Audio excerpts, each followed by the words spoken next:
பங்குனி மாசம் நல்ல இளவேணிற் காலம் பழனிக்கு வந்தா உன் தெய்வீக யோகம் பழனிக்கு வந்தா உன் தெய்வீக யோகம் உத்திர நாளில் உன் உற்சவ திருத்தேரில் சிங்காரமாக உன் அலங்காரம் கண்டே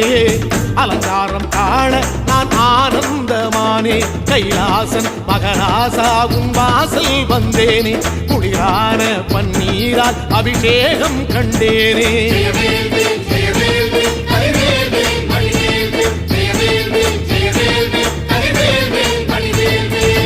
தென்பழனி தேடி உன் தென்பழனி தேடி திருநீரு பூசி நான் ஓடோடி வந்தேன் திருநீரு பூசி நான் ஓடோடி வந்தேன்